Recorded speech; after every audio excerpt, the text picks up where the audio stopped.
Welcome to the show, one and all. This is Dan Wiggly Doggy coming to you with another episode of This Land is My Land.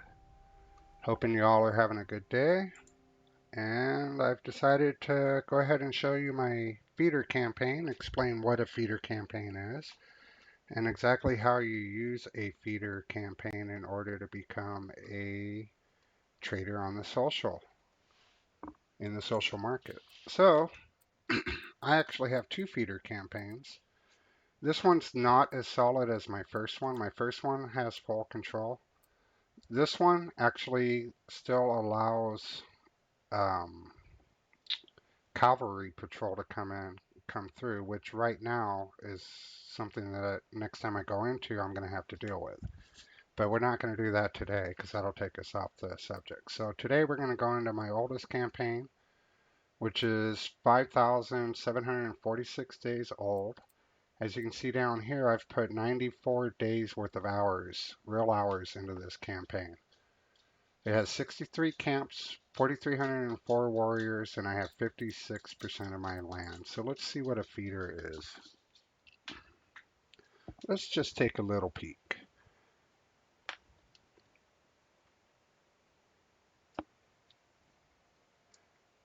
Now, to be fair, this campaign usually lags a little bit, not too bad, depending on where I am on the map, but it does lag a little bit because I don't think this game was really built to handle 4,000 warriors wandering around the map at all times. Luckily, for now, I've put all my warriors back to the villages and they're not gathering at the moment so that I could show you a little better without the lag what's going on inside the campaign itself. So I'm just hoping that this will help others kind of figure it out, and we need more competition in the market, and we need to keep the market a fair place. You really don't need to use any kind of exploits or trainers or cheats or any of those kind of issues with this game. All you need to do is put a little bit of effort, well, a lot of effort, into creating a solid feeder campaign, and then you'll be able to create, craft, gather any item that you want. And it'll open up the doors to having so much more fun on campaigns. Basically, the limit to this game is your imagination. If you can think of it with a solid feeder campaign, you can make it happen.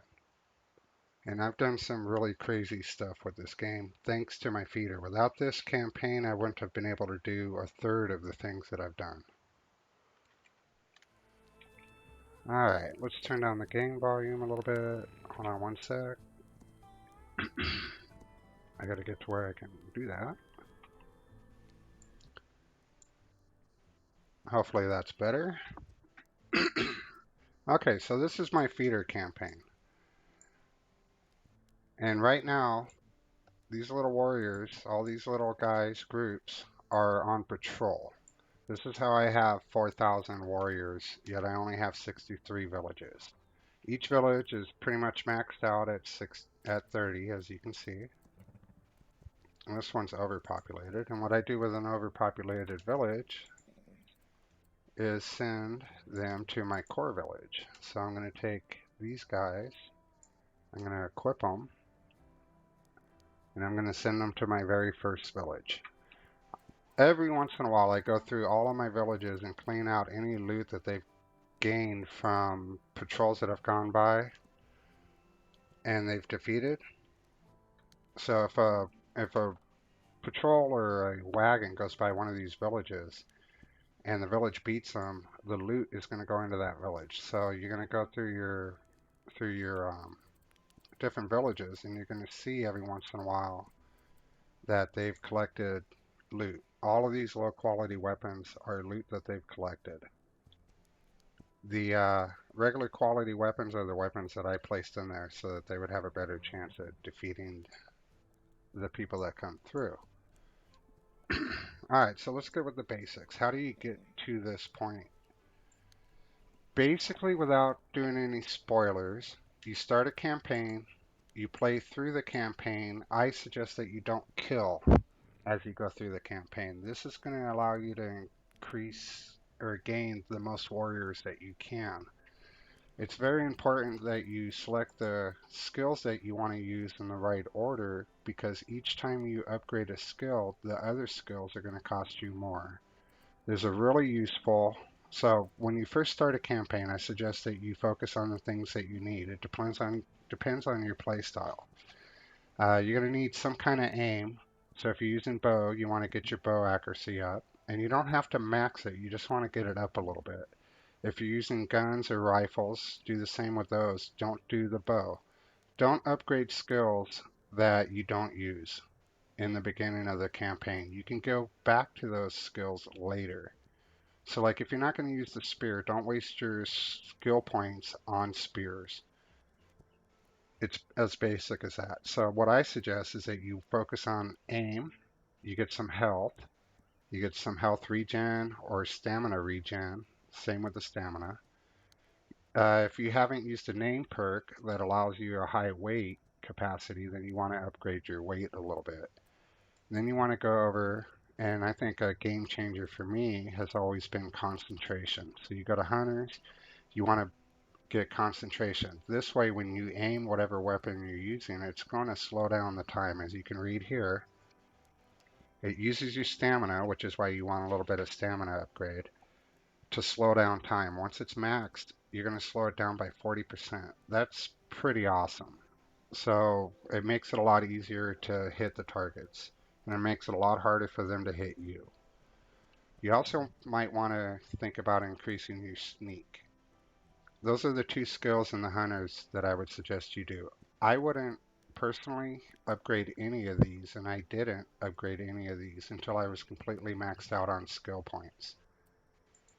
And I just have no reason for them. If you're going to use your warriors to gather items for you, which a new player would trying to build a feeder campaign, then you might want to invest in these after you get your core skills built.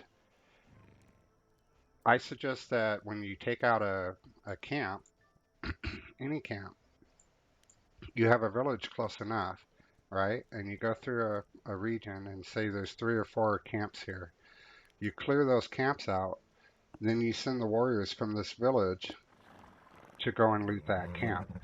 Each camp that you loot, you want to look through all the loot spots, but you only want to take out the items that you need for the next fight, and you want to search for blueprints because blueprints are actually what determines is a good keep feeder campaign or a feeder campaign that is only going to be so good, but you might want to throw away later.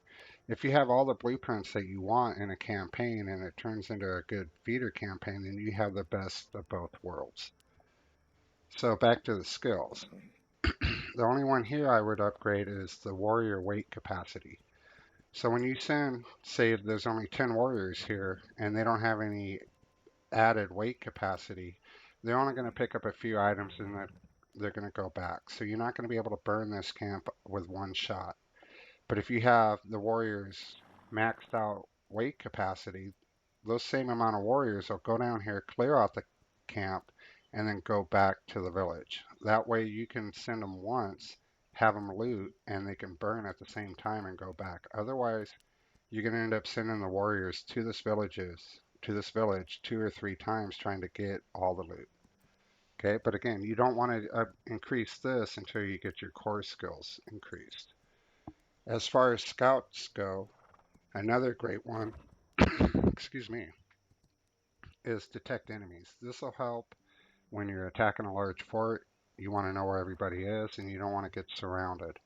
So you'll be able to send out a circle using the skill and it'll detect the enemies within that circle.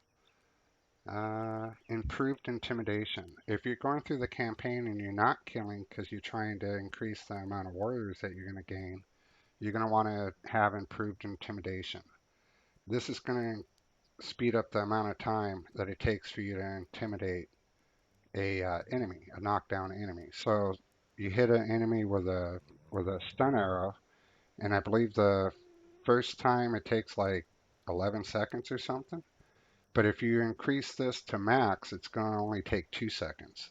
So the one issue you're going to run into using stun arrows in a campaign is that you're going to stun say 15, 20 guys, by the time you finish stunning that last guy, the first guy is going to start waking up. Now he can also wake up other guys. So all of a sudden, you're going to have everybody knocked out. You're going to be intimidating the very last guy. And then the very first guy is going to wake up and he's going to wake up two or three other dudes, and you're going to be in a world of hurt. So it comes on pretty quick. All right, so that's the basics of how you play through a campaign. What you want to do, in my opinion, to make a solid feeder is take your time. So your first objective is to get to around 50%. This triggers the what I call the mid-game action. And you're going to have cavalry patrols start showing up. And this tells you that you're on the right path. So once you get to that point, you want to try to get through that section as quickly as possible. You want to move on to the late game action, which is going to be a treaty. And as far as I know, it's still triggered at between 70 and like 85%. So you're going to want to increase the amount of land that you have to 70 to 85% so that you can trigger the treaty. Now, how you play through the campaign to the point that you get the treaty dictates which treaty you get. There are different treaties. Some they honor, some they don't. If you go one direction, you won't even get a treaty. So if you play, say you kill everybody and you wipe through the map in like, a few days, then you're not even going to get a treaty.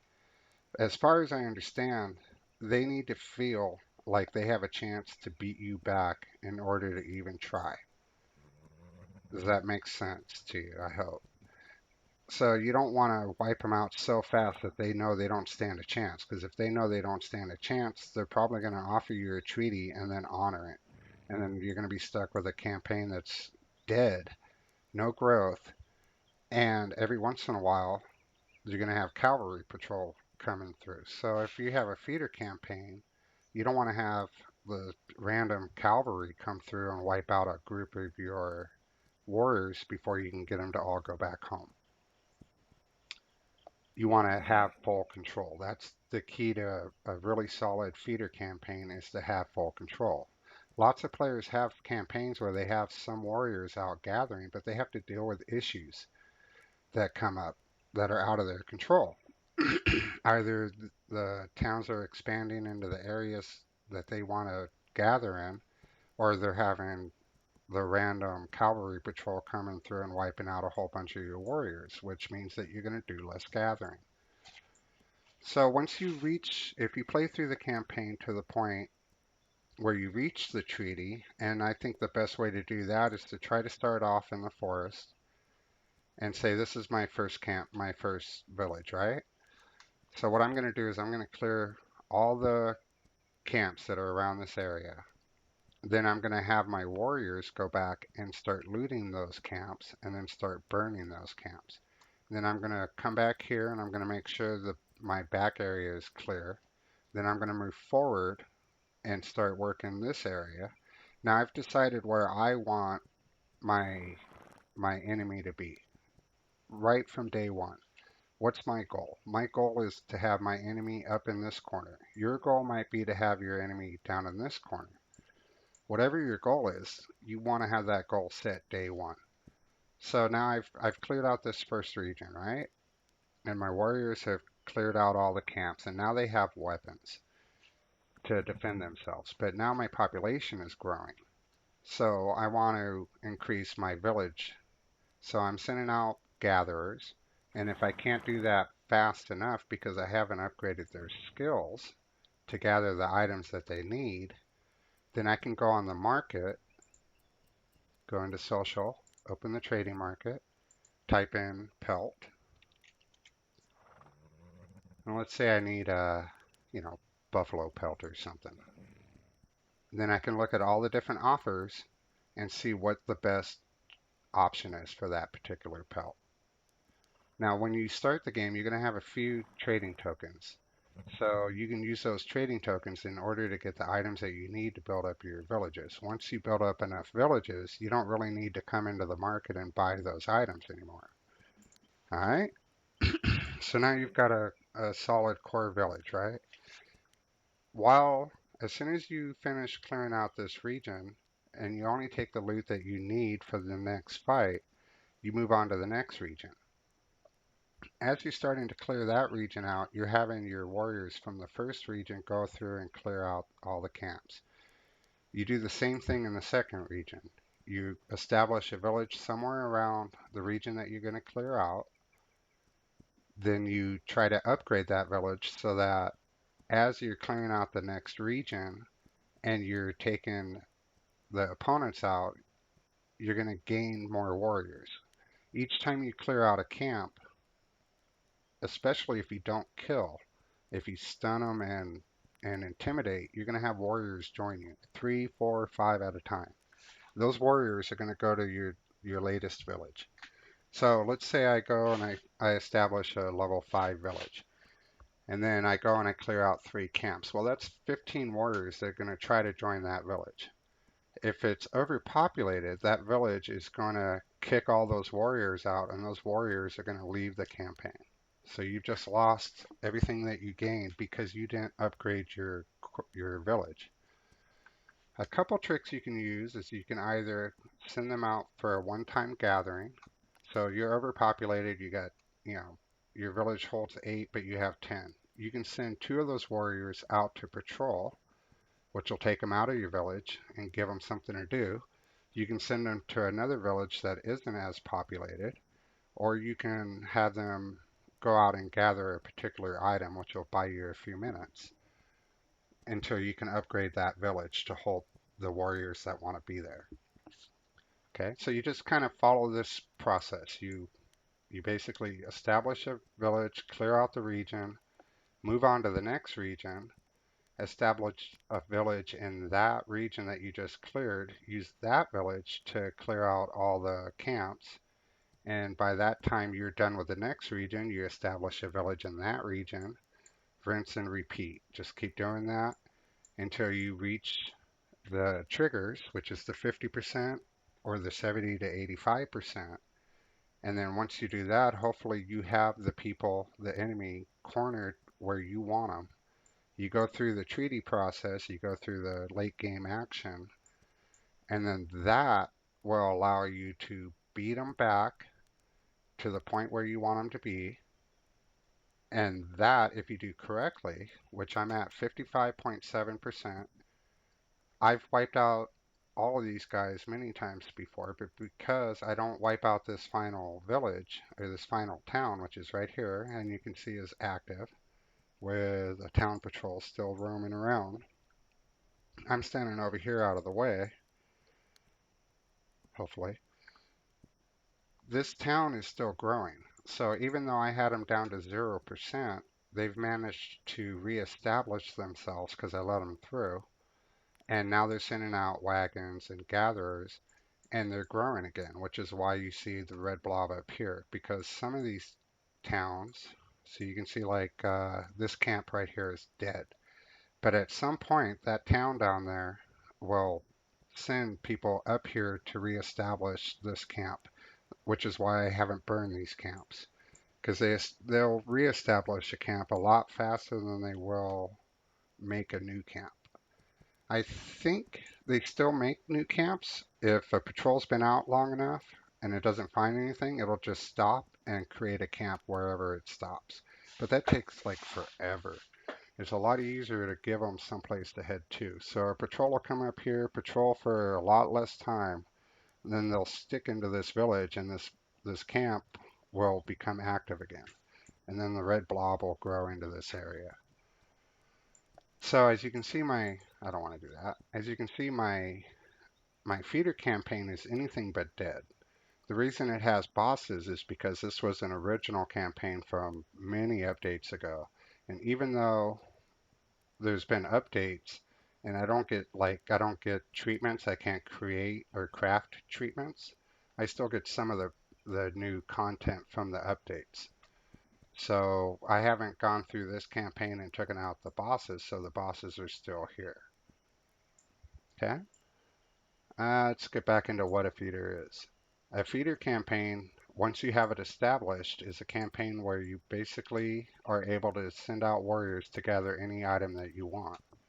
In order to do that, you want to let's get to a village here. You want to set up their orders. Okay, and you can send them out to gather any order or any item that you want. I suggest that you set all your warrior or all your villages orders to the same thing in the beginning, which is wood, sinew, hunter bows, arrows. And if you want, you can add stun arrows if you want to save yourself a bunch of time. This is going to allow them to hunt for any animal item that you want. In order to hunt for an animal like pelt, claws, animal parts like that, not only do you need to have the skills increased for your warriors, which is under the chief, as you can see here, this will increase the amount of items that they'll gather. This will increase what they can get, and the same with this. So not only do you need to have these, you also need to have bows in the village in order for them to, let's go with the inventory here. In order for them to gather animal parts, they have to have bows. As they gather pelts, they're going to break these bows. So let's say one bow will allow them to gather 5 pelts, and then it breaks.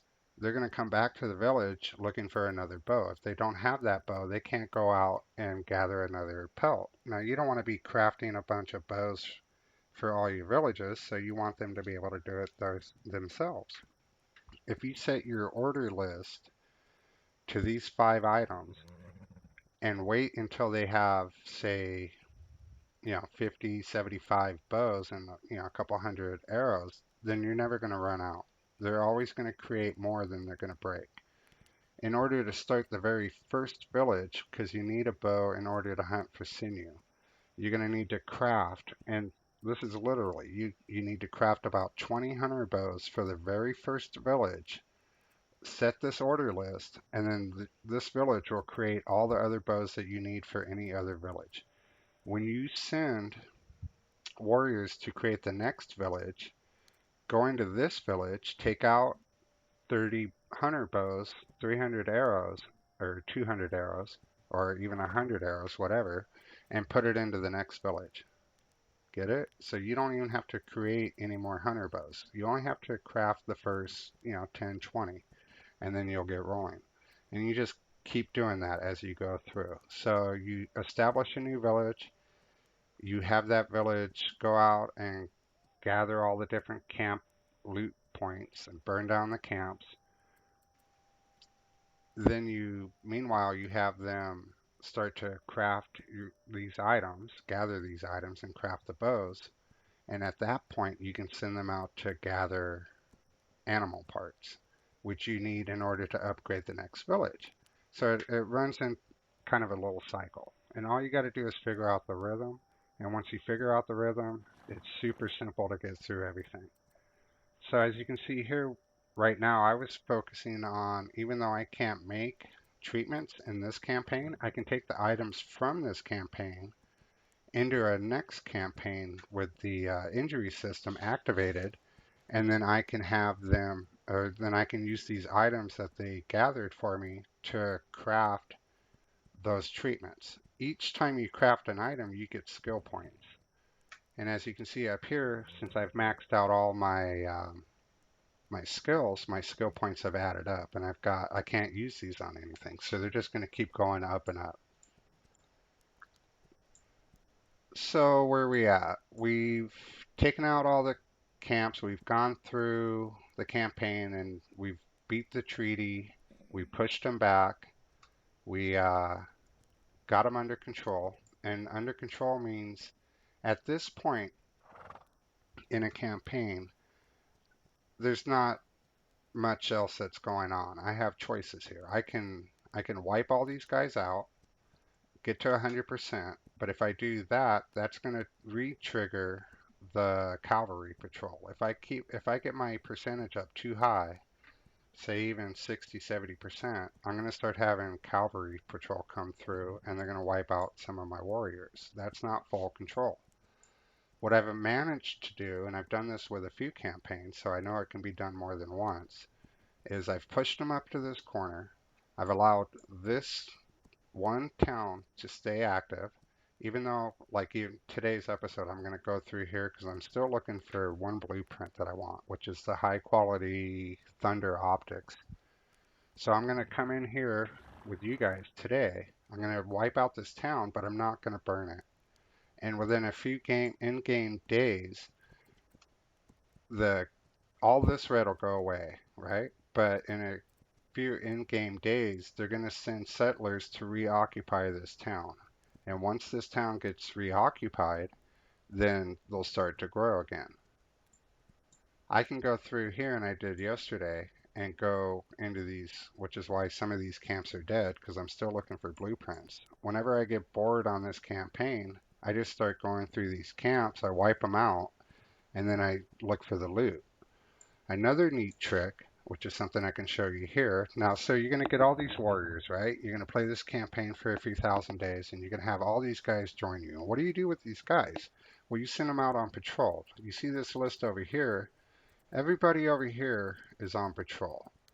All of these warriors. So once you have all your, and you can see here, these warriors have ran into somebody. So I've got a group of 30 warriors on patrol that have items on them. So that means that they've already beaten a patrol or a wagon. And right now they are interacting with a post wagon. So if they beat this post wagon, they're going to gain the items that were on that post wagon, and they're going to continue to run around the map on patrol. They're not going to go back to their village, which is all set to the same village, my number one. They're not going to go back with this loot until I cancel their patrol. The reason I want to send all my overpopulated warriors to my core village is because it's a lot easier to cancel patrols that have loot on them and have them go back to the core village. So let's show you one of those. As you can see, these are my most recent patrols I've sent back out. This one even has 3,000 or 300 warriors in it. Let's see if I can find somebody that's not busy that has loot on them, and I'll show you what I mean. But I just did this like yesterday, so I may not find anybody else. And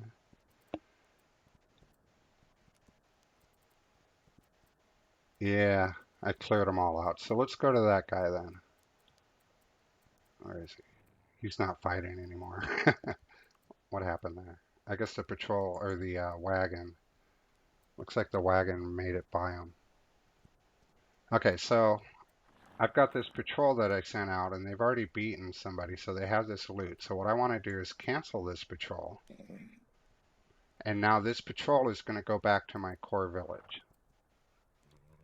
See, now down here you can see that they just wiped out that post wagon. So now they have even more loot on them, theoretically at least.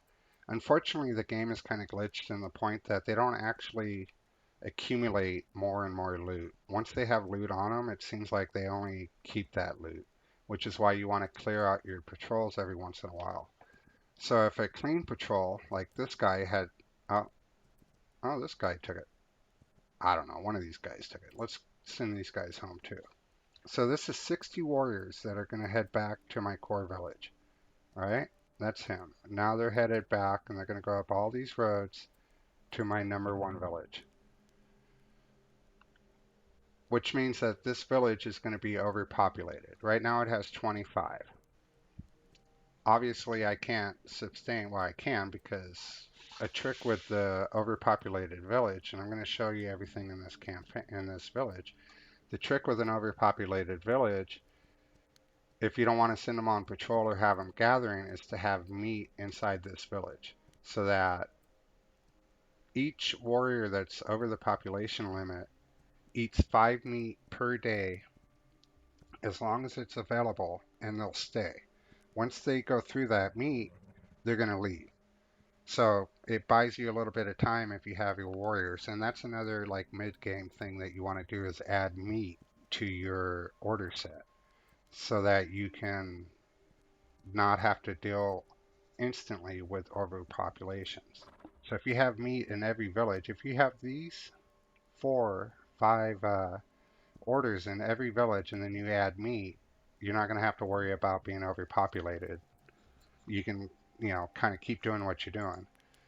A neat trick with what you can do with orders is, see, here's my core 5 items. Every village starts off with these, right? Then if I want to stop, a simple way to do it instead of going through each village and stopping every order is to simply have an order set with nothing in it.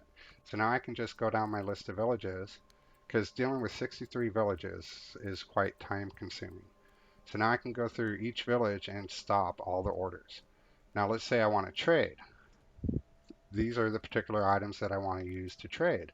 So when I start running out of items that I need for trading, I'm going to set this one.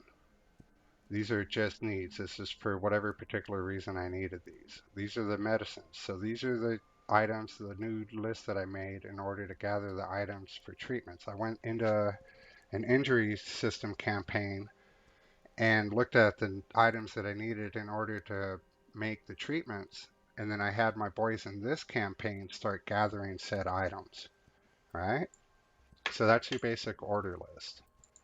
And you change this as you go. But like I said, if you use the saved order list, it makes establishing those orders in all the villages a lot easier.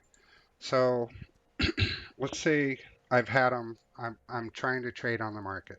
I'm trying to build up my pelt levels, right? And I've had my boys out and they've been gathering for a little while, and I want to collect all my pelts. All I have to do is go up to the global camp item search and type in pelt. Now it's going to show the pelts that I have in my core village, which is where I keep all my loot. And it's also going to show what each village has collected. And as you can see, each village has already collected 200 of each, right? This is going through all the different villages. So they're maxed out. Now they're not going to gather any more than these 200. So what I want to do is every once in a while, as soon as they're full, I just go through here, I hit shift, and now I'm going to collect all the pelts from that village in one shot. Boom. One shot. Boom. One shot. Boom. So now if I look in my inventory, well, I don't have to look in mine. Let's put them in my core village, right? So now I've collected those pelts and I'm adding them to my core village. Now, understand, I've been playing this game for a couple of years. As you can see in the beginning, I've put 94 real days worth of hours into this campaign, so obviously I've gathered quite a few items. As you can see, this village alone is holding 5,239,341 items. That's 5 million items in this one village. But that's also counting these tokens. There's 500 trading tokens, which I can use with traders, and there's 4,500 dimes. Most of the dimes I have on social because I trade those for social trading tokens, which is a whole nother aspect of the game. When you have Founders Edition, you get what's called an ancestor bow. This bow never breaks, but even though this bow never breaks, every 2 hours when you hit social, you can collect another one. And as you can see here, it says it's going to go to 1. So now I have another one. 2 hours from now, I can collect another one. So I've been collecting these forever. These are the dimes I was telling you about that I sell on social in order to make some more social tokens. So we'll get to that in a minute. Let's get back to the inventory and I'll show you my core village. Now this red dot up here, or this red square, indicates that one of my patrol are having a fight. Somebody's fighting somewhere. There he is. So now I can look through my list and this little red dot tells me who, and I can click on it and it'll tell me where. And it's actually guys attacking this village. So one of the things that happens when you get to this point in the campaign is that the campaign is still active, but they're only going to do so many things. They're only going to send so much at you. If you've gotten to the sweet point where you're not getting cavalry patrol, these camps are still going to send out um, patrols or groups. No, not patrols, but they're going to send out groups to attack particular villages. And after you've seen this for a while, you're going to know which village they're going to attack. And right now, it used to be that they always attacked a village over here, my number 10. But at this point, they've switched over, and every once in a while they'll switch which village, but it takes like forever for them to finally switch.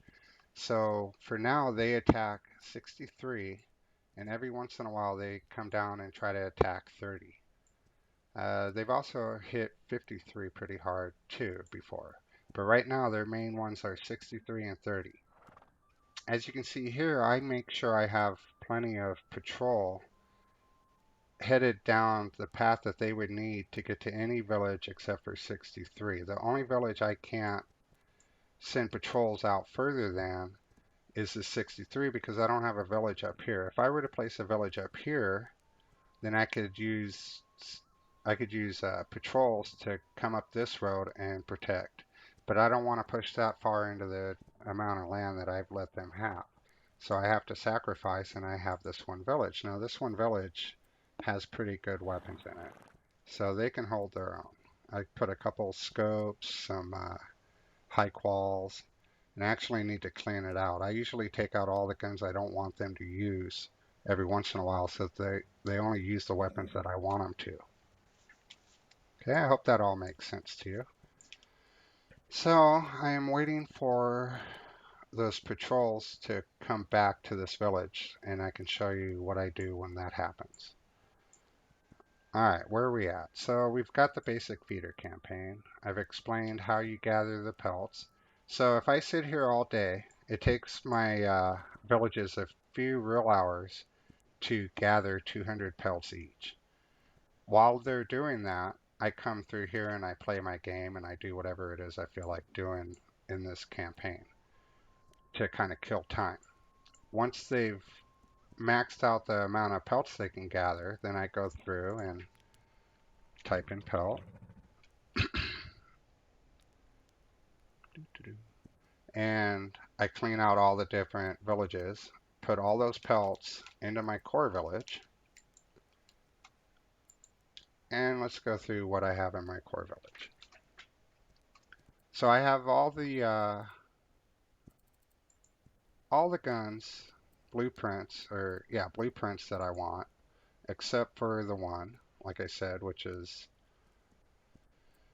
the high quality sharps. I have the regular quality, but I don't have the high quality. The high quality sharps blueprint wasn't added until like the last update, the update before this one. So I still haven't found it for this campaign, but I really want it because once I get that, I'm gonna have a completely solid campaign, feeder campaign.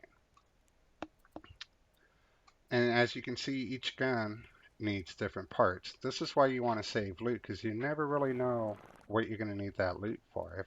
If I hadn't gone through and saved all the different weapon items that I need in order to create a weapon, then I wouldn't be able to go through and create new guns, high quality guns. Let's go back to the inventory. Now, each time you craft a weapon, you get skill points. So I have like 5,000 war bows. I use war bows a lot, so it makes sense for me to craft them. I've played some games where I've put all the high quality weapons only into that campaign just to have fun with it, which is why I craft my guns. Even though I don't really sell guns on the market, I've crafted enough to do the kind of tricks that I want. I also collect Palmer 1882s, which you can either craft yourself or every once in a while somebody will put it on the market for a cheap price and I'll go ahead and buy them up. You can see the different kind of guns that I have.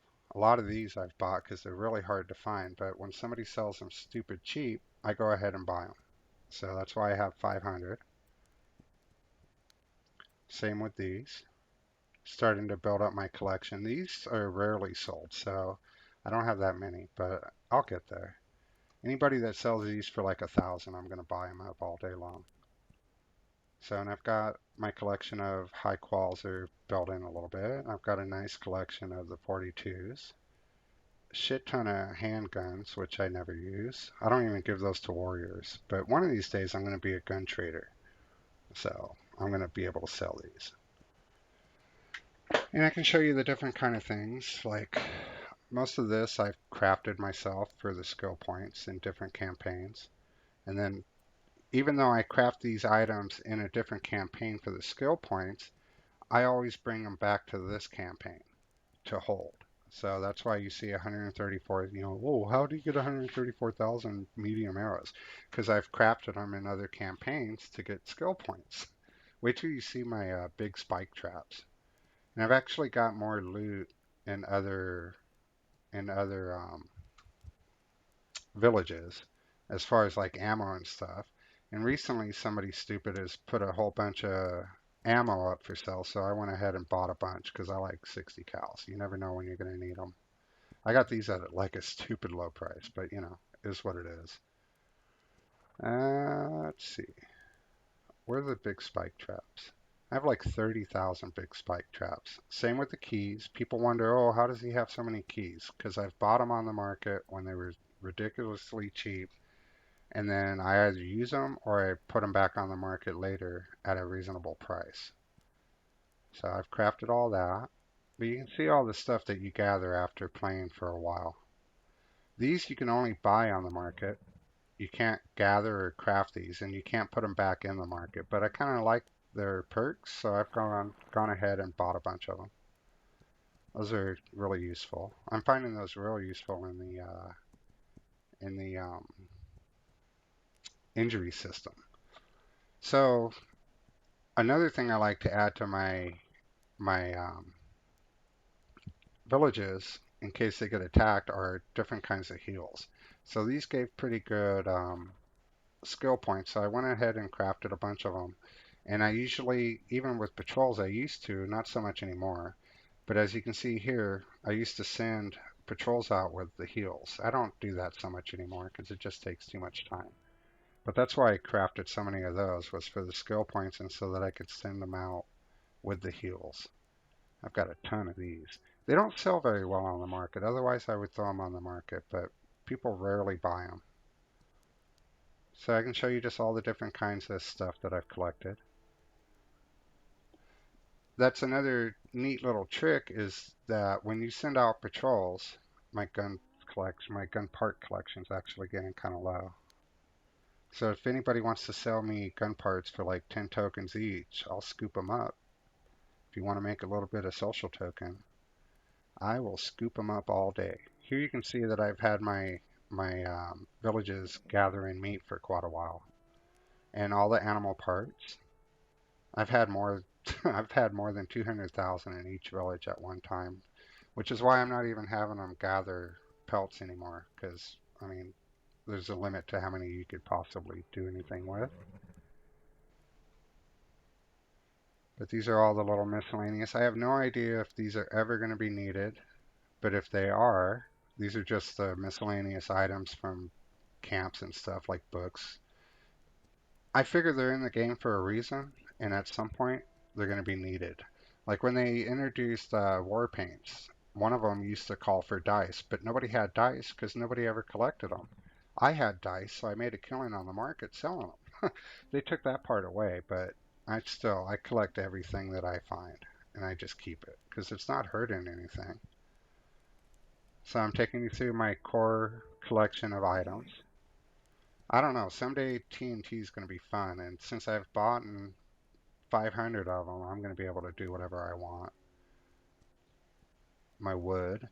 And as you can see, since I can't really craft, I brought some back over, but since I can't craft um, these items, I only have a few in here. My injury system campaign, the one that I'm doing the playthrough on right now, has a lot more of these items than here. And I've only got 7 doctor's bags because people sell these at a ridiculous price. If you sell these at like 20, I'll buy those up all day long too. Just putting that out there. So this is my core bank, I suppose you would call it. Now, what you ask yourself, what do I need, 170,000 staghorns for? As you can see, those warriors are coming back to this village, right? So now I have 60, but I can only hold 30. Luckily, I have the meat to sustain that, and I don't really have to worry about it, but I do want to worry about it. So I'm going to send these bad boys on patrol. So what I'm going to do is go patrol. Now I know I have 30 more coming, and I used to only send them on at 15 at a time, but I'm tired of doing that. And I want to pick what villages I want them to patrol. Now I don't have to patrol from 1. I can patrol from 9 to 10, 9 to 13, 13 to whatever. I can send them to 5, 6, 7, back to 1, go 5, 6, 7, back to 1. I can do any kind of loop that I desire.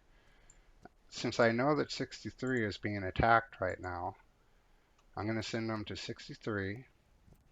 And I know that they used to like to go to 30, so I'm going to send them to 30.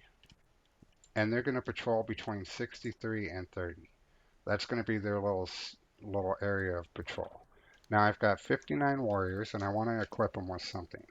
So I'm going to give them, all my warriors get the same thing because these are cheap. And if I lose a few, I don't really care. So I'm going to give them 59 warbows, and they're just as effective as most guns. You can see the damage is 297.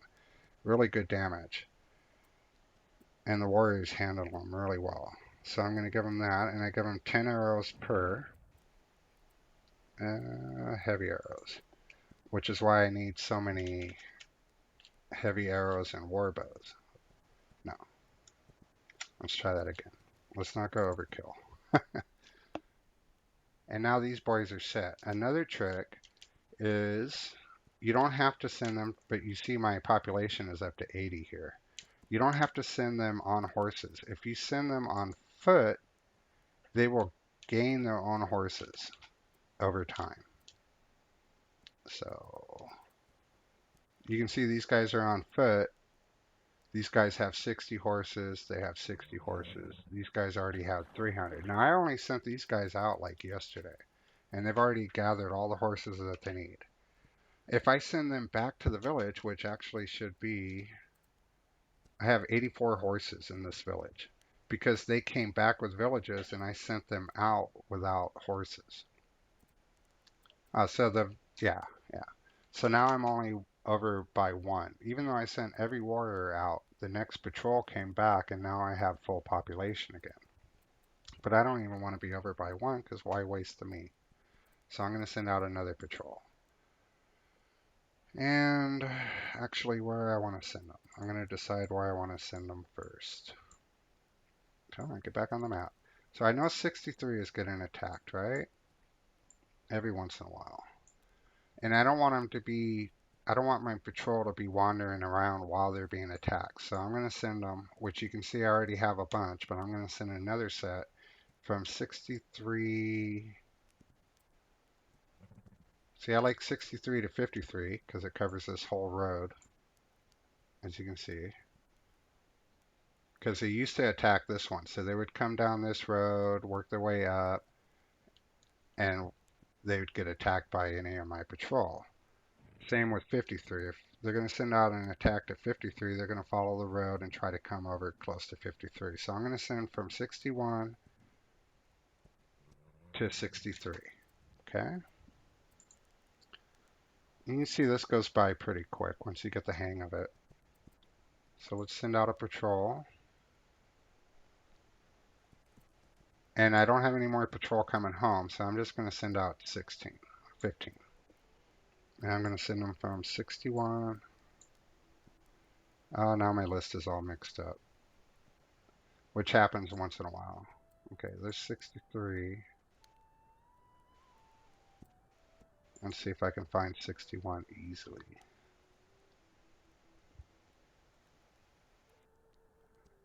And this brings up the point of another little trick I use, is I add a number into the front of each of my villages as I go. This way, instead of looking for, this village, which has strange names that I'm not going to try to memorize, I just have to follow the numbers. Makes life so much easier. So I'm going to give them some bows. I'm going to hit Alt, and that allows me to select how many I want to give them.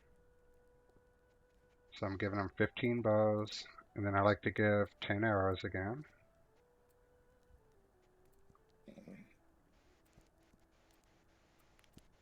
Heavy arrows. And I'm going to give them 150 heavy arrows. And I'm going to send them out on foot. Boom. Gone. Now you're going to see this village has 84 horses. When I sign out and I sign back in, it's going to be back down to 16. So you're not going to keep those horses. Unfortunately, well, which is kind of fortunate because I would probably have like 2 million horses right now. What's the point? Hold on one sec. I got to get rid of these bots. Let's see. I always forget how to do this. How do I do this? Ban you. I'm not really a streamer. I just kind of do this for fun, so you're going to have to bear with me. And how do I do this? How did I just do that? There you go. Ban you. Get out of here. All right. Sorry about that. I had to clear out for people watching on YouTube, I had to clear out my Twitch chat from bots. Okay, so we covered that. Another fun aspect about this is that these patrol are actually going to loot for you. So they gather loot. It's another way to farm loot on the easy. Is just have a bunch of patrol out. They're going to go out and gather, and then you cancel that patrol. They're going to go back to your village, and now you get to have that loot for nothing, which is where a lot of this stuff comes from. Keep in mind that I've been playing this game for about 2 years. I have about 5,000 hours in, so obviously I'm going to have more items than your general player would. But all right, so now back to what am I going to do with all these items? You know, you can only put so many items or upgrade so many villages or do any of that. You can become a trader. And to become a trader, you put the items on yourself and then you hit put items. And let's say I wanted to put these stun arrows, which I'm not going to do. But let's say that I wanted to. I would hit put, that would put it here. I would go back out of the game, come over here to my fire, and hit save. Now, if I hit save, it's only going to save and it's not going to take any time. If I hit rest and save, it's going to save, but it's going to chew up like 12 hours or whatever it is of game time. Not what I want to do. I just want to hit save. So you're going to save, you're going to go through that process, and when you come back, it's going to show up here, same as these dimes. Once I have them into the upload area, then I can go into the market. I could hit my offers. It'll show up here. And if I wanted to offer these dimes, let's say I wanted to offer 50 dimes for one token. Now I hit place sell offer, and these will show up on the side list here, and they're going to show up in the main market. Now this is these are the items that I put up available, and I posted this morning. And as you can see here, I've made 1,460 selling wolf, 6,500. This is in a few hours. 260, 75, 88. Now, even though you can't craft these, and I have a ton of them, like I said, every once in a while somebody will sell them on the market for a super cheap price, like 2, 3, 5 tokens. I'm going to buy them, and then I'm going to sell them at what I consider to be a fair market price, which is 50. You can actually get 100, but I like to sell them at 50. Let's see. So you got your basic market here. And if you go with buy, right, you're going to see that these dimes are here. This is a computer generated offer. You can tell that by the slanted name. See how the name's kind of not straight up and down? This is going to come back. I'm going to sell them 50,000 dimes or 35,000 dimes. I'm going to get 1,750 trading tokens. So you can see my trading tokens here. So if I confirm this, now it's gone up 1,500. So I just made 1,500 trading tokens by selling dimes. A very common question in the game is, what do I do with dimes? This is what you do with dimes. You can sell them, or you can send them. You can sell them at the in-game traders as well. Let's see if I can just kind of cover a bunch of topics here at once. In order to to claim these tokens, all I do is see how it says I've sold 7,500 worth. I just cancel the offer. The pelts that I haven't sold are going to come back here. The tokens, trading tokens that I've made are going to show up here. Now I can select this offer, and I want to offer 27,468, and I want to sell them for 10 apiece. Right? One per stack, 10 per stack. So I'm selling one for 10. I hit place offer. Now, if I go to browse offers and I hit sell, mine is going to be the first one on the list. So, being people, including myself, we're kind of lazy sometimes. We don't want to type in the whatever. We just want to look on the first couple of pages and see what the best offer is. If your offer is on the first couple of pages and it's the best offer, they're going to buy it. And that's what sets the market price. Whatever people are willing to pay for and whatever people are willing to sell for is the price that the market sets. So this guy is selling 8 for 46, which is not a bad price at all. This guy's selling a wrench for 10. You know, he's got one for 50, but if you go to the next page, then you're going to see that I have exploding arrows for 15. So they're probably going to buy mine instead of his, and he's probably going to drop his price to 13 or 14. This guy, that's not a bad price, but I like to buy these cheaper. What else can I show you on the market?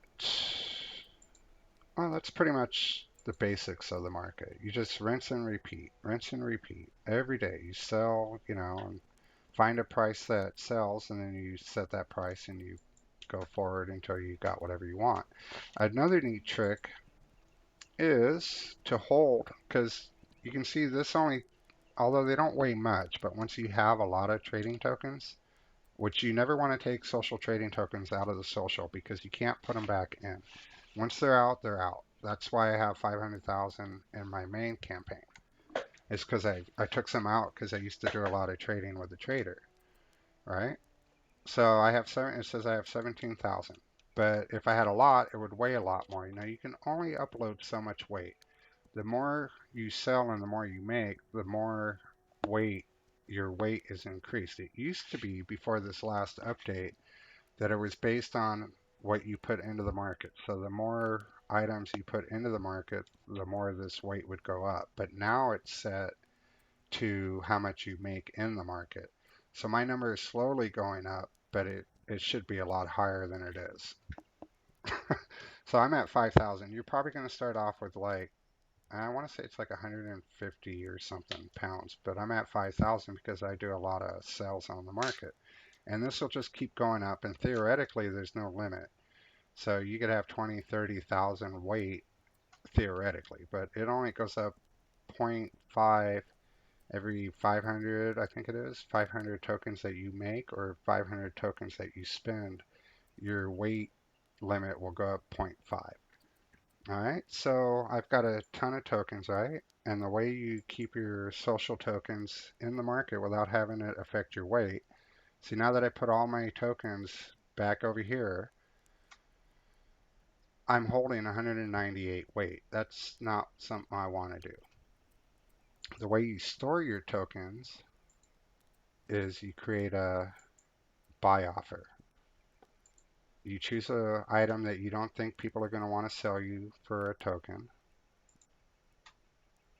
And 18.6, let's call it 18.6.2. 18.6, no, back. 18.8.6.2, because I want to leave enough in case I want to buy something, right? Now I'm offering to buy one of these weapons, which you can't even craft, so I don't have to worry about it. But I'm offering to buy one for one token. And I place that offer, and now if I go back in the market, my tokens are sitting there. I am now back down to 9 pounds of weight. This is why I put this offer up, is to hold my tokens, because I don't want to waste 130 pound weight limit just holding tokens. And I might accidentally one day hit take two, and then boom, now all my social tokens are out of the social market. That sucks. Hey Joe, what's happening? Just trying to do a little feeder campaign explanation and basic market explanation for people. I see a lot of the same questions, so I'm going to try to shoot through this quickly and answer those questions. So I hope you enjoy. I checked out some of your videos, your YouTube. Yeah, you're pretty solid, man. I enjoyed your videos. Good times. All right, so anything else in the market? Um, yeah, not really. You can you have tabs that you can put into the order. So let's say you just want to see what people are buying.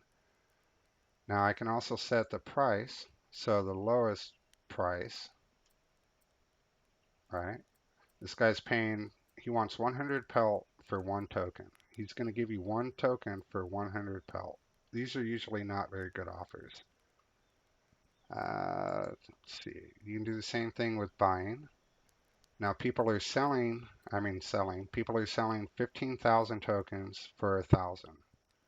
I haven't done the math, but I don't know how many somebody would have to sell me for me to make a profit with the game generated offer. But you can go through and check out all the cheapest items.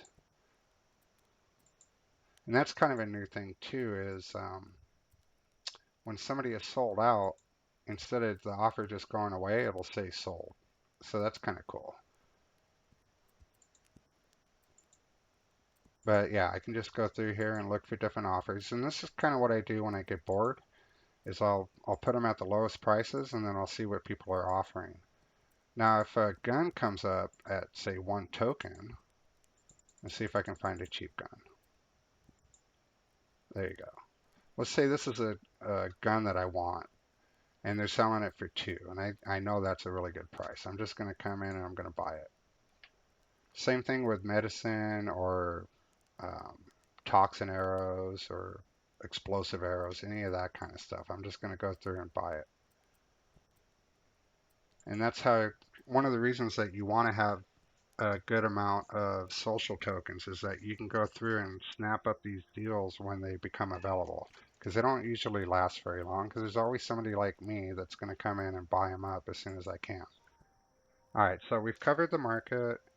We covered establishing your basic feeder campaign and the purpose of a feeder campaign. Now, another purpose of the feeder campaign is that, let's say I start off, well, let's say that we have a new campaign and I want to go into that campaign and I want to be able to upgrade my first few villages, right?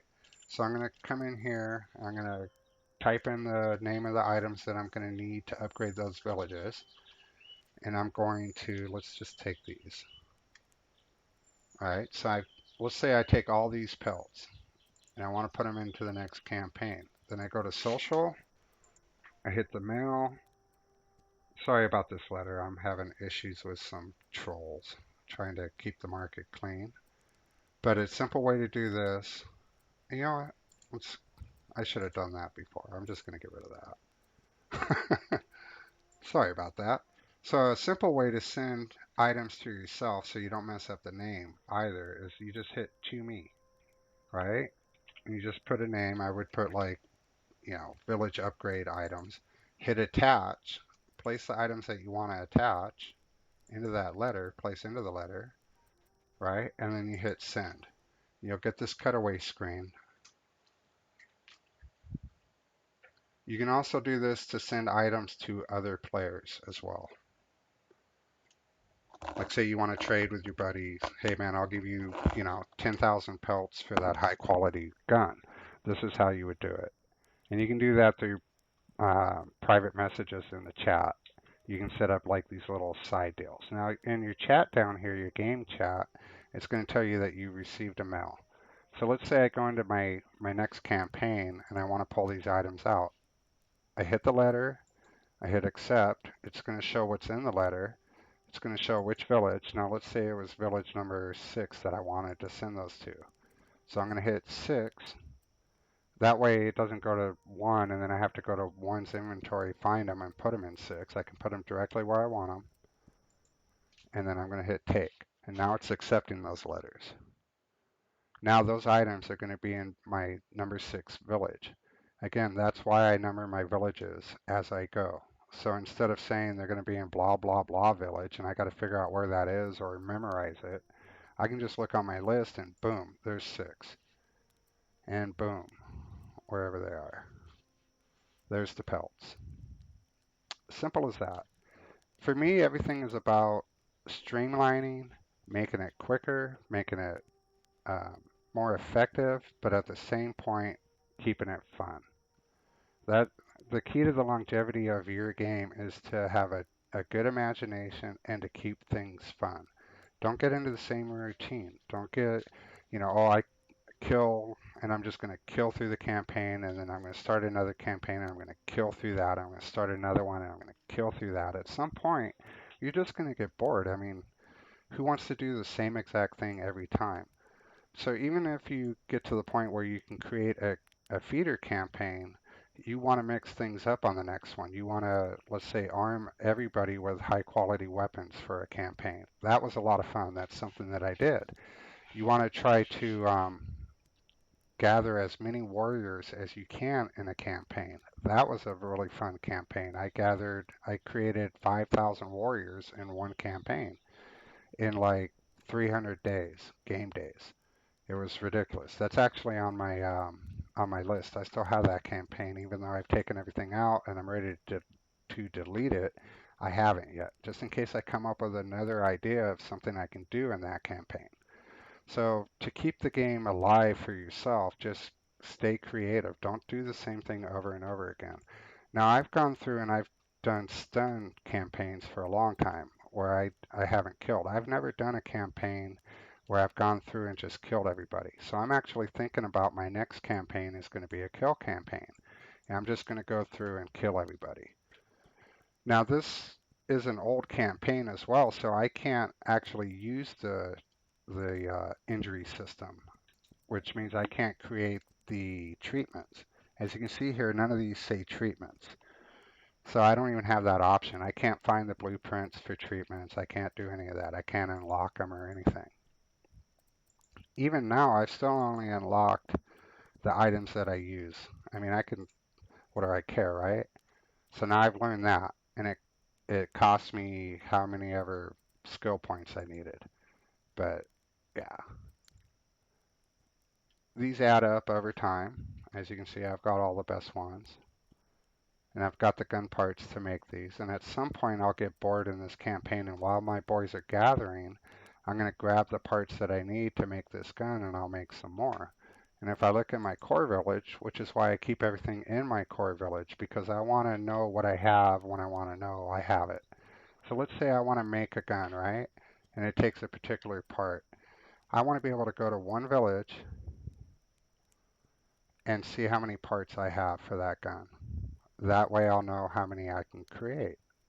Now I wouldn't, because I'm making skill points per crafting, chances are I would take the parts out of this campaign and put it into a different campaign, craft the guns for that campaign so I can make the skill points, and then I'll take all the guns that I crafted, bring them back to this campaign and put them in here. So since I take all my gun parts and since all my patrol that are out and they beat wagons or they take out a patrol or something and they come back, all my parts are building up in the same place. So I can quickly come here and I can grab whatever parts I need and I can go craft the guns in a different campaign, put it back in the mail system, come back and send them back here. So that's another aspect of the game. Like I said, everything is about trying to speed up the process and streamline and not waste. Because, I mean, like, why would I want to build 50 guns, which, let's show you that. If I hit this, as you can see here, it says that if I make this high quality gun using those 3 parts, I'm going to gain 100 skill points per gun that I craft. Now, up here you can see I have 919,000 skill points. What do I need more skill points in this campaign for? That's why I would take these parts, put them into a brand new campaign. I can start a new campaign with one village, never leaving that one village, right? I can open my mail. I can bring in the pelts that I need to upgrade that first village to a level 30. And then I can also bring in the items that I need to craft that particular gun that I want for something else. Now I can sit there. Nobody's going to attack your first village, like ever. If you just sit here for months on end with one village and never leave that village, you're going to have a red blob all the way around you, but they're never going to come in and attack that one village. So spending the time to craft up a bunch of skill points is not a dangerous thing to do. It's not a bad thing to do. So I'm going to come into the campaign. I'm going to bring in the gun parts. I'm going to craft 300 guns. I'm going to get, my 30,000 whatever skill points. And then I'm going to take those guns. I'm going to put them back in the mail system so that they can go back to this feeder campaign. And then they'll be in my first village. That's how everything kind of ties in. People say, oh, this game is a single player. Well, it's not, because I can send any of these items. Let's say I want to quit the game today, right? But I don't want to just throw all this stuff and delete it. I want to spread it out to people that I like or whatever. I can go ahead, and the one thing, a taboo, major taboo, is you never send out your ancestor bows. I've never given away an ancestor bow. You don't give that to people because you need the Founders Edition to get that. The reason I'm doing this is one of the campaign ideas I have is I'm going to give all my warriors ancestor bows because theoretically, like I said, when you send a warrior out to gather, they break the bow. But if I put 30 ancestor bows, and I haven't tested this, but this is my theory, if I put 30 ancestor bows into a village, those are never going to break. So as long as nobody gets killed, I don't have to have them craft hunter bows or war bows or anything else. The only thing they have to craft, and they don't have to gather sinew, and they don't have to gather, well, yeah, they don't have to gather sinew or spend time crafting the bow. Instead, all they have to gather is the arrows, or any items that you need to make the arrow. So another fun little fact is you got war paints, right? This is one of the reasons that you need skill points in the beginning because you want to have solid war paints. So if you go to the war paint store every few hours or once a day, whatever it is, right now this will change in 20 hours. They're going to offer you these different war paints. And what war paints do is they add little perks to you. So for the cost of 1,000 SP and 2,500 trading tokens, or 2,700 trading tokens, which is another reason you don't ever want to take them out of social because you never know when you're going to need them, I would get these perks. Now you can see it says hair, head, and body, and each one's going to give me, let's see, I can show you with this part here. So if I choose this, the hair is going to give me those perks. And you can see if I get the full set, I'm also going to get a bonus perk of 1.5 intimidation, right? One of these perks, which is, yeah, the one I'm using right now, the head, once I have all three, the head, hair, and body, I get a 200% warrior gathering perk, which is obviously something you would want in a feeder campaign. So another reason that I'm able to gather quickly high amounts of items is because I'm always sitting here with my war paint that gives a 200% gathering perk. Now you've noticed I haven't been pausing this campaign because I'm not worried about anybody doing anything that I don't already know is going to come. I'm not worried about anything that's going to happen in this campaign because I have full control. Otherwise, I would be pausing it, not wanting anything to sneak up on me and blah, blah. Now, you also notice that I only have, I guess I could show you this real quick because it's kind of funny. So you can see that there's only so much action going on in the map, right? You guys will like this. This takes a second though. But it's because I sent all my gatherers back to their villages, right? If you hit smoke signal, that means everybody's going to come home and they're going to stay home until you tell them to do otherwise.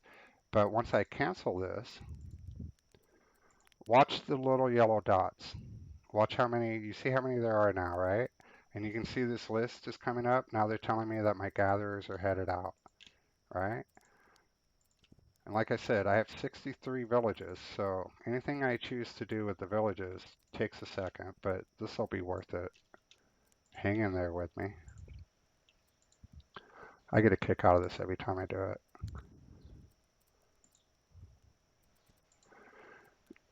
But this means that each one of these villages is sending out 28 to 29 warriors to gather, which means there's going to be a lot more activity going on in the map, and it might make me lag a little bit. Not much, but just enough that you can kind of notice. But unless you have 5,000 warriors, it's not really something you're going to have to worry about as far as the lag. And I also don't have the best gaming computer in the world. So let's go ahead and finish closing these. As you can see, I accidentally came over somebody that's got loot on him. There he is. I would want to find out who that is and send them back to my core, but that's not the purpose. So watch the little yellow dots. It looks like I'm overpopulated in 27. And obviously you can see that it turns red, so it's easy to identify. And I'm going to send these guys. I'm going to send 5. And I'm just going to equip them with whatever they want. I don't even care that it's stun arrows. And I'm going to send them to 1. Boom. Quick and easy. So let's finish doing these. And then give it just a minute. You'll see how busy this map can become. If you want to look on the my order list, well, it's I guess I should have prepped. I didn't know I was going to do this video. It just kind of dawned on me to do it. So I don't even need to finish the process. But normally I would have all of these cleared out. So since they're maxed out, they're not going to send a warrior out to gather those items. But you can see that the activity on the map has already increased. There's a lot more little yellow dots, right? Now, when I do all the villages and I clear out all the camps, which I'm not going to make you sit through right now and watch, this whole thing becomes just one big blob of moving dots. So that's your basic feeder campaign.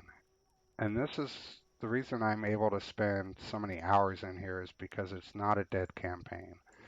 Even though I have a purpose for all the items that I'm collecting and I want to be a trader on the market, I'm still going to get bored if I have nothing to do in this campaign. If I'm just sitting here, I'm not going to want to sit here for hours and just do, gathering and collecting, gathering and collecting. That gets old really fast. Now, the reason I stopped this gathering, which I kind of want to do again, but I guess I won't, is because of this stupid list. I wish the devs would get rid of this gathering list or at least make it an option, because this makes it really hard to sit there and read your chat. Another great aspect of this game is the chat. You can sit in here and talk to people while your boys are gathering and have a good time that way, right? And it'll tell you what people have sold. It tells you the NPCs and the players that get knocked down and all that kind of good stuff. See, this is when I sold those dimes. It's on the social. So it's in the chat. Sometimes this chat gets bumping. It's really fun. Get some good conversations going. Sometimes you get some drama and blah de blah. Your atypical chat. So I'm debating on whether or not I want to go. I guess I said I would, so I should. What do I have on my inventory?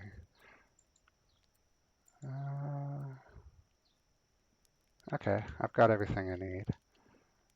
So let's go take out a town real quick. So I don't know if that's helped anybody out, but I hope it has. I would love to see more people take the time to create a solid feeder campaign and not think that the best option is to go out there and figure out a way to cheat the game. because you really, really don't need to, and you're also going to get banned. At some point, the devs are going to come across you and they're going to figure it out, and they're going to ban you from the social market, and that's no fun. And you can become one of those people where all you need, not to mention, I think some people pay for trainers and shit. Now, I'm not a trainer hater myself. I have trainers for actual single player games, but this isn't a single player game. So if you use a trainer to add items to your campaign and you just keep it in your campaign, not only would nobody know, but I don't think anybody would care. But it would also make a game really boring. But once you go and you throw those items into the social aspect, the market, or you pass them around to other players, then you're hurting the game, and that's not something that you want to do, and it's not something you need to do. All you need to do is create a solid feeder campaign, and you can do anything you want on the market or in another campaign. I mean, who can brag about doing something with an item that they didn't earn? But if you earn it, then I feel like you should be able to brag about what you've done, as far as that makes you happy, not that you need to brag about anything. So let's see. But you can see how my game's a little bit laggy. And my number one village, now you see my number one village is overpopulated. But since I have all that meat in there, I really don't care. So I'm not even going to waste my time right this second because I got something else I want to do with trying to clear that out. Let's see, mirror me. Now, another aspect of the game which is really fun is war parties. And you can create up to 4 war parties with 4 warriors each. You can give them horses and you can give them any weapon that you want. And as you can see through here, I give them kind of a mix of a short range, a long range, a medium range, that kind of goodness. Now, your warriors in a war party, all your warriors have skill levels, and as they see action and they survive, it'll increase their. Look how beautiful that is. That's a screenshot right there. That's a pretty sunrise or sunset. Wait, hold on. Boom. Screenshot. So your warriors will gain skill levels the more you use them and the more action they see. You can also get from farms what's called groceries, and you place those groceries into your village. As the warriors eat those villages. Oh shit, there's a see the patrol going through. So this might be a mistake, but we're gonna find out. As the warriors eat those groceries, they're gonna also skill up. And I'm still trying to work out the absolute quickest way to skill up warriors, but I haven't really found it. I suspect it is to give them grocery while they go out on a patrol or an attack. That way they'll use them more and thereby skill up a little quicker. So you control your warriors, your war party warriors, with hitting 3. And then you have different options. This is all squads, as it says. So if I hit this, everybody's going to follow me. If I hit this, they're going to mirror me. Mirror me means if I get off my horse, they're going to get off. If I crouch, they're going to crouch. I stand up, they stand up. That's mirror me. The open fire means that they'll fire at the first thing that they see that's within their reach or their view. And fire back means they won't fire until they're shot at. Unfortunately, these are still kind of buggy. They don't actually, like, my boys have scoped rifles, but they still don't shoot from the scoped rifle effective range. They still want to run in and hit the guy with the rifle, which is really, really irritating. Another fun aspect is you see this little plant with a plus. It says that they have this infusion. If I hit this, that dude just ate that. Let's see if we can find a particular guy. Okay, here's a guy. Let's see. I tell him to eat bread, right? Now he puts his gun down. Now he actually he looked like he's eating the gun, but he's eating the bread that I just told him to eat. See? And now he's got his gun back. That looked kind of goofy, but you get how it's supposed to work. So if I don't want to use these guys anymore, I can hit send to nearest camp, and they'll disband from my list here and my control, and they'll go back to whatever the nearest camp is. You also have other things like heal and loot. After each attack, you can sit there and loot, and they're going to grab a little bit of ammo and a couple of heals. You got crouch, stand, mount. I can tell them to go jump on the horse without hitting like mirror me and jumping on my own horse. So let's say I want this one particular guy to get on a horse and ride into the camp. I would tell him to get on the horse. And then as I'm hitting 3 and I have him selected singularly, if I could talk, singularly, I'm not even going to try anymore. If I if I select just him, which I can do on the list, right? Here's another little, hold on. So if I select this, I'm going to select all 4 guys. But if I want to select just one guy, then I select on him and I can send him to go wherever, whichever point. So I want that guy to go there. I want this guy to go here. I want this guy to come up here. I want this particular guy to stand like way over there, right? Now these 4 guys are going to leave the group and go to the point that I told them to go to.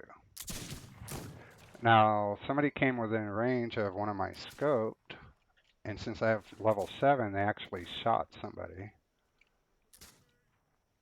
I don't know where they are, but let's go ahead and start getting into some shit here. So I want to go with mirror me. And I want to start attacking this place.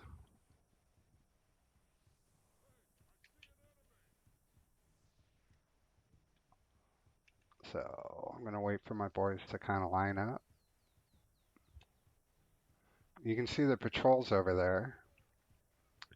So I think one of the smart things to do would be to send a war party on my flank and start pushing these guys forward.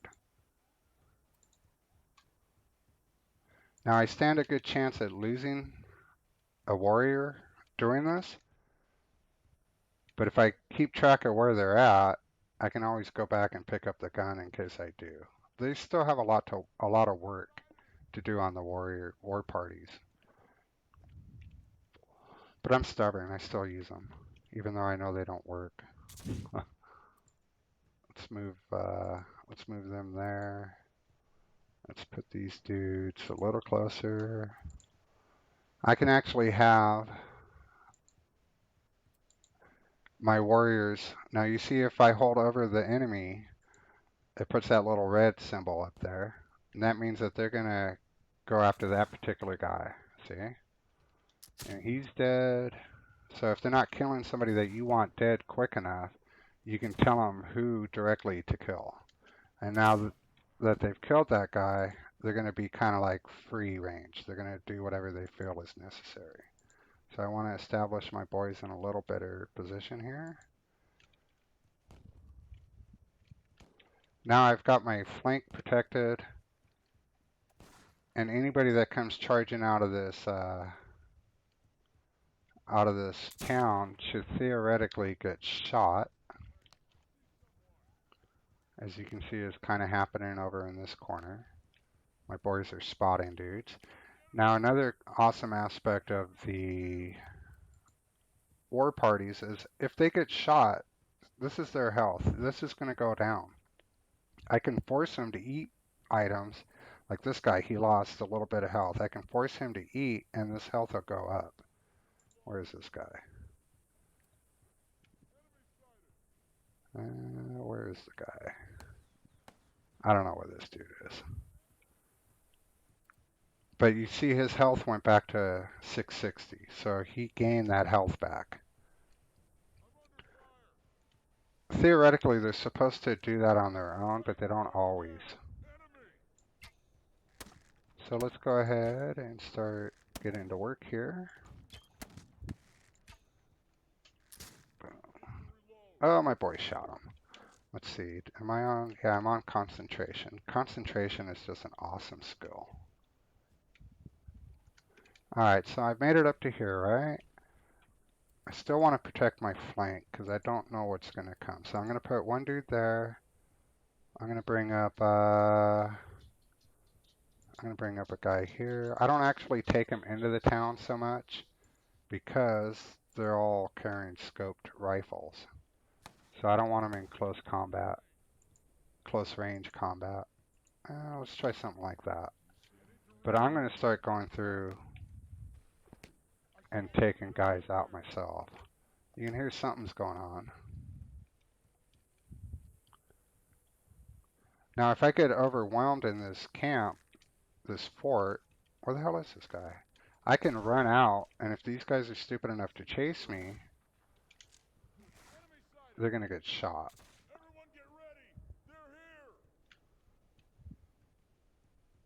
There's a dude. Nice. I'm getting a little better with my lead. I'm trying to lead them when they're running. Getting a little better.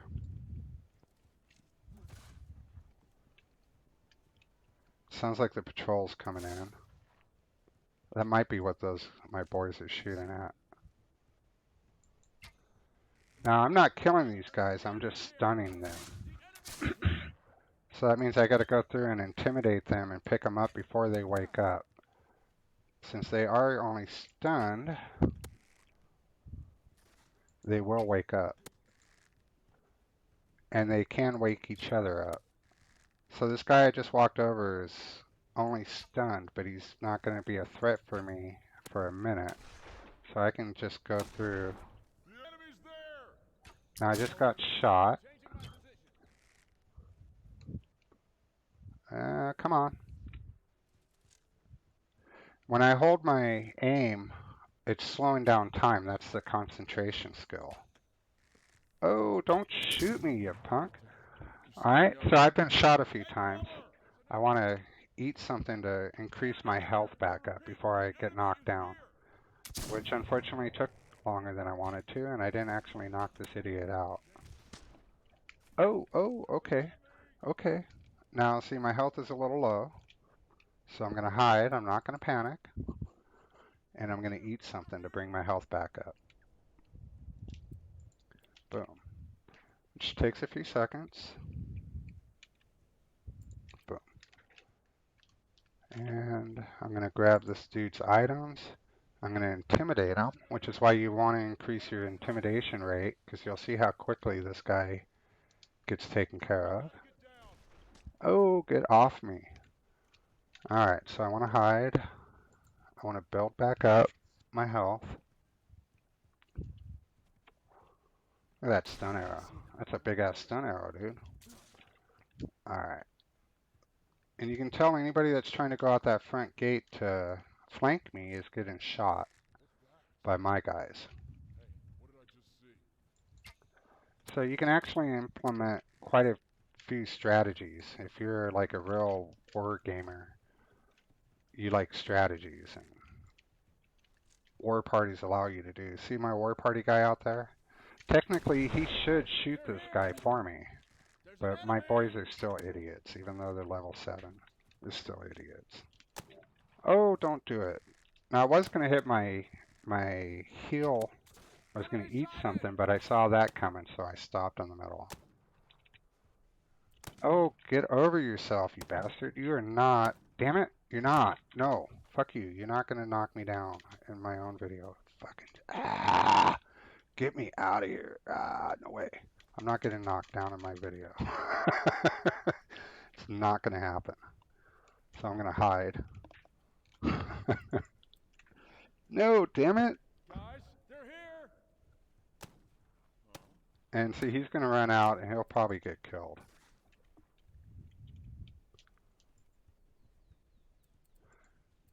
There you go. Alright. Oh, that guy's way over there. He's out of my range, so I'm not going to just try to go straight to him. This guy's a lot closer. So I can knock him down. Now I can actually hide behind items, so I can get closer. And this is where your tactics come in. And I can come around and take care of him and take care of him. I might even take care of him. Now this guy's got an arrow in Hey, his head, squad so he's members! actually been woken up, The or he enemy's woke here! up on his own. And he can only do that because I haven't killed him. But you're going to see here, when I take his weapon and I intimidate him, I'm going to get skill points. Now, if I had killed this guy, sure, he wouldn't be able to wake up, but I would only get half of the skill points that I'm able to get when I intimidate him. So now I feel everybody's kind of secure and free, right? I want to check on my warriors, even though I don't really have time to do this. Now, this guy's almost dead.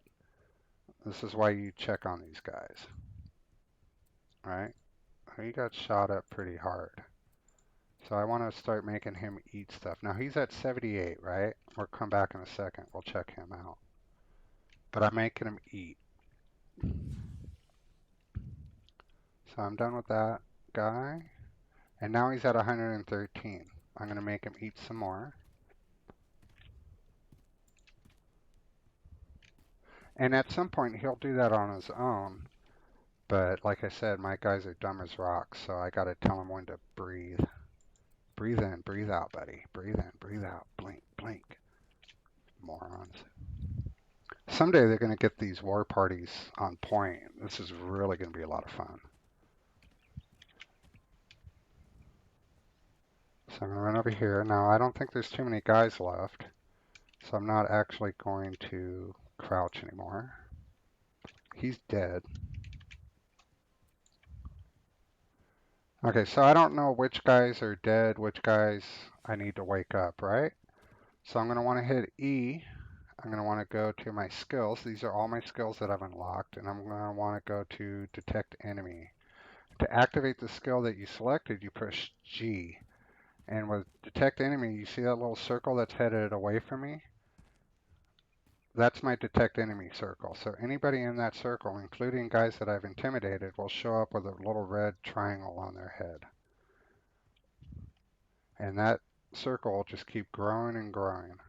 Now see this guy, since I left him there too Boys, long, woke they're up and here! now he's going to want to shoot me. Boom, but he's not going to because he's a bitch. Oh, and somebody else just woke up. See, these guys are all waking up now Say because I'm something! taking too long to do what I got to do, which is to intimidate. I'm under fire! No, you're not. Shut up. Go to sleep. Go back to sleep. I was talking. Interrupt me. Next time I'm going to kill you. So I want to go through, now that I know where everybody is. You see how they all have these little things. Only the people that are still alive are going to have that symbol. If he's dead, which you can see that guy there is dead, he's not going to have the symbol. So you can't find dead bodies this way, which means it's hard to loot a body you can't find. So I'm going to take this. I'm going to get rid of the rest of the guys from this town. And then I'm going to look for blueprint, which is my goal. But I'm not going to burn this town. And one little trick I could do, I think, right? The town's not dead, is it? No. I could leave one guy alive, which I don't know where the hell he is. Who am I missing? I can loot the last guy and leave him alive. There you go. I'll just loot him. Now, if I go through and take all the weapons out of this town before he gets a chance to find them, then he won't have anything to attack me with. He'll basically be a little bitch. There's my blueprint. All right, fingers crossed, boys. Boom! I knew I would get it. Fucking A right. High quality sharps, Thunder Optic mod. That's right, and I got it on stream. How fucking awesome is that? That just made my day. Now I don't really give a shit about this other stuff right now. I don't want to lose my peak here, man. I'm fucking that, my friends, is awesome.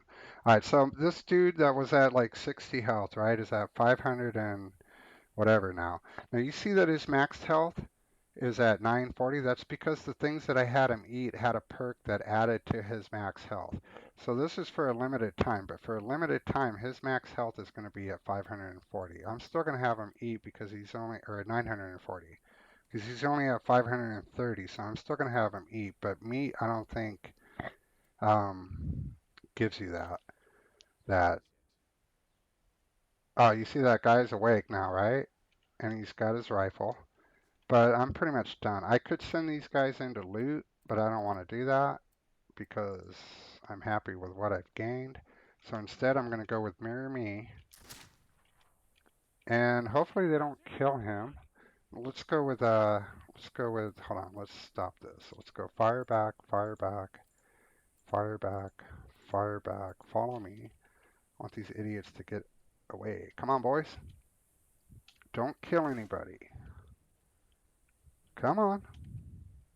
Let's go, let's go. I can't believe I just found my blueprint on the stream. I'm so happy about that. Let's get to a safe spot here. Another thing you want to try to remember is to always go back to concentration so that you're ready. Now now you see I'm on follow me, right? They'll come to me, but they're not going to get on their horses because I'm set on follow me. But if I set them to mirror me, they're all going to jump on their horses. All right, let's get away from here. Normally I would just wipe out this whole town and then let them come back, but I don't even need to do that this time. Let's get out of here. Get to a safe spot. That is so cool. I've been looking for this stupid blueprint for the longest time. You guys have no idea how many times I've taken out this town looking for this blueprint. That just totally made my day. Another cool little thing you'll find in the game are these little like abandoned teepees, and sometimes you'll see broken wagons on the side. So another little trick you want to get used to is because if I get off my horse now, you see how my boys are coming to me? They're all going to jump out. Well, let's just do it. They're all going to jump off their horse, but they're going to still continue to come towards me. So now they're going to come towards me without their horses, which is not something you want. So I'm going to get back on my horse, and now they're all going to turn around and get back on their horses. So to avoid that, after you're done with a battle and whatever, you want to remember to go to follow me. Now I can get off my horse. They're still going to come to me, but they're all going to stay on their horses. So back to this abandoned TP. You find these abandoned TPs and they have items in them. Boom. Now I've just gained those items. All right. And another little aspect is if I hit cap lock, I'm going to auto travel. You can see the little menu here. It says dismount, disable auto travel, sneak. So now I'm auto traveling. So the computer is figuring out the best course, in its opinion, for me to get to the point that I selected on the overhead map. And it'll take me there. Which is still got a little bit of work to do, but it's not too bad. It's set up pretty well. I am so freaking stoked. Let's check that out. Let's go to the flintlocks. Look at that. Oh yeah. Now, since I put all my... Oh shit. What did I do? Oh, I screwed up somewhere. I canceled... Shit. Ah. I must have canceled patrols. Oh, 2000. Oh, I've got work to do. So when I... What did I do? When I hit the... I must have... I must have hit OK. When I put these back to... Shit. I was thinking here. When I put these back to smoke signal, it's going to ask you if you want to cancel. Like, let's see if I can find one that has a patrol. No. I must have hit OK. Damn, that sucks. Of course, now I'm not going to find one that has a patrol. Well, if you hit one that has a patrol out, it's going to ask you if you want that patrol to go back to the village. Actually, I don't think I did because I would have noticed that. That must be a glitch. Oh man, I didn't notice that. When you cancel, apparently the glitch would be when you cancel a smoke signal, it's going to send the patrol from that village back to its village. It's going to cancel the patrols. So, okay, what I'm saying here is say I have 28. Say I send them out on patrol, right? And then some other time later, I put smoke signal on 28. Usually it'll ask you, do you want to cancel the patrol associated with that village? So if you click yes, then the patrol will come back to the village. If you click no, then the patrol will stay out, but the smoke signal will make all your warriors go back to the village. So apparently what happens now is if I take them off, it cancels. When you cancel the smoke signal, it cancels the patrol that's associated with that village. So now I'm in trouble. So I know I have a lot of meat in my core village. So even though I'm 2,500 dudes over, where the hell am I? Wow. See the instead of just cutting across, the auto travel took me up to the road. Come on, let's just get to where I gotta go so I can take care of business here. So I'm gonna take it off of auto travel because I gotta get these guys back on patrol. But a fun thing, which I don't really have to get back to this point in order to get these guys back on patrol, which, alright, let's just do that. Another fun thing is there's no limit to the size of patrol you can send out. So I've got 2,500 dudes, right?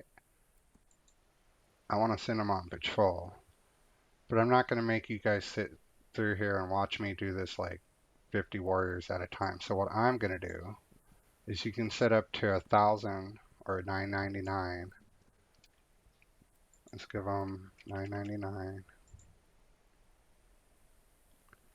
And I'm going to have to sit here when I'm done with this video, break these back down to like 50 dudes at a time. Um,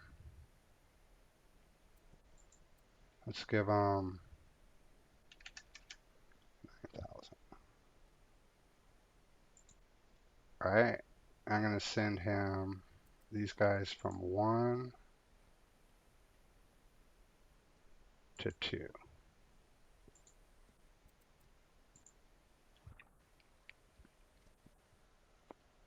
And you'll watch this number drop. Come on, do it. See, the game's getting kind of laggy as I've got too much going on at once. So I'm going to send them. And I'm going to do the same thing over again. I can't believe that. That sucks. I'm going to have to verify that. But I think when I canceled the smoke signal, it canceled the patrol. If that's the case, then I'll send in a bug report because that really sucks. That means I got to redo all those patrols. I'll probably send them in groups of 100. What's going on here? Come on, dweeb. I'm still stoked though. I mean, I found my blueprint. I don't give a shit. Um, patrol. But I don't want to have these guys sitting in there eating all this meat. So, wonder what happens if I just equip. See what kind of weapons it gives them. Of course, it's going to give them all my best shit. Yeah, I'm not doing that. Not even for a temporary. So sorry about you guys having to watch this crap. But it is what it is. If I gotta do it, you gotta watch it. So I hope, I'm gonna pretty much wrap up this video in a second here. But I hope that answered some of your questions. I tried to get through it as super quick as I could to make this as short as I can. I don't edit, so any kind of tips that I put out there, Sorry, but you got to sit there and watch the whole thing to get. But yeah, I hope that I've answered some questions for you guys. Showed you a few things about the game. But these are the sort of things that you can do in a feeder campaign. And I believe this feeder campaign now has like 99% of the blueprints available. So I'm just going to send these guys from 1 to 3. And I'll show you in a second that there are now 900 or groups of 900, well, basically 1,000 warriors patrolling my lands. That is so irritating. Let's see. A little less lag now that I have less dudes in there. Let's give you 9,000. And we're going to send them on patrol. Then I got to send one more. So I still have 500 dudes over. I want to leave some dudes in there. Whatever, that's good enough. We'll send you from 1 to 4.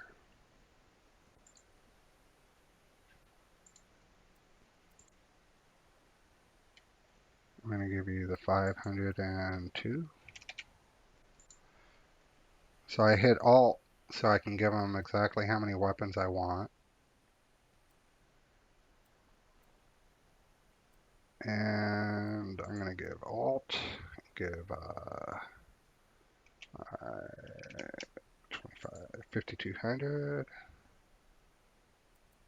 And you can see that they have a maximum weight capacity. So this 500 dudes can carry a maximum of 24,598 pounds. And they're only carrying 7,000. So if they come across a patrol or something, they're going to have enough room on their weight capacity to gain the loot. If they are maxed out, they're not going to grab the loot from whatever they take out. So I'm going to send them. And now I'm back down to 17.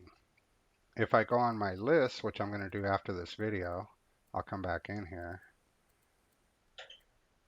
But if I go on my list, you'll be able to see them, and you can, by clicking on here, you'll be able to see where they are on the map, which is going to be really hard to tell right now. They're one of these guys. There they are. It's this group. So there you go. But the main thing for me is I finally got the sharps high quality. Now what I was going to do before I realized that I was overpopulated was go into my first village. You saw that it takes 2 regular quality, which would explain why, besides the fact that I've used these in other campaigns, I've been crafting, where the hell are they? Regular quality. So now if I have enough parts, it takes 2 regular quality to craft 1 high quality. So if I have the parts, now I can make up to 350, 400 almost high qualities out of these 700 regular qualities. So next time I show you this, I'm probably going to have 400 high quality rifles. And what does it take for parts? It takes French iron. Oh yeah, I've got plenty of those. And it only takes 1 of each. Oh, I'm so stoked. So one of the things I'm going to do next time I come back in, I might wait until I start a new campaign so I can get the skill points. Because as you can see, each one's going to give me 200 skill points. So if I take all the items that I need to craft these into a new campaign and craft them, then I'm going to have that new campaign start off with a shit ton of skill points. That's how all the different campaigns are linked. That's how it works basically. And so I don't end up just repeating myself. Now here you can see another one of those, just like that abandoned teepee. This is an abandoned tent, which will just give me a little bit of extra loot somewhere. So if I check it out, that's the loot that it has. And now I just gained. It's never anything super spectacular or anything like that. So another option I would have, where the hell did my horse go? Is I know there's only one guy left in this town. I didn't even have to go to this town myself. You can see that I have at least 3 villages close to this town. I can send all of these warriors, which would be about 90 warriors, to come and attack this town. Even before I attacked it, which is normally what I do. I don't even attack the town myself. I just did that to have some fun with you guys. I would send all these warriors in to attack this town, wipe it out, and then I would go back and loot it myself to look for the blueprint, and then I would send these guys back to loot it, and then wait for the settlers to come back and resettle it. But since I left one guy in there, I don't have to wait for the settlers to come back, and they'll continue to grow their territory, which is what I want because the more they grow, I can beat them back. Now, I've had them all the way up to here with the rest of their land back, like the 45%, whatever, and then I've beat them back to 0, and then I let them build back to 45. But now that I'm pretty sure I've gotten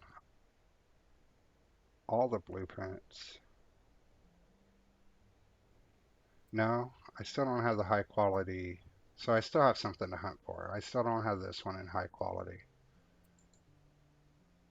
About rifles. So I'm pretty solid with the rifles. I still don't have the this one in high quality though. So I still got at least 2 blueprints that I would want. So I still have something to do. Even though this campaign is over 5,000 days old, I still found something for me to do when I get stupid bored. Unfortunately, now I've got to go through and send those guys back out on patrol, which really sucks. But that's not going to dampen my day. So again, I hope you guys enjoyed. I did what I came here to do, showed you what I came here to show, and just hope it helps somebody.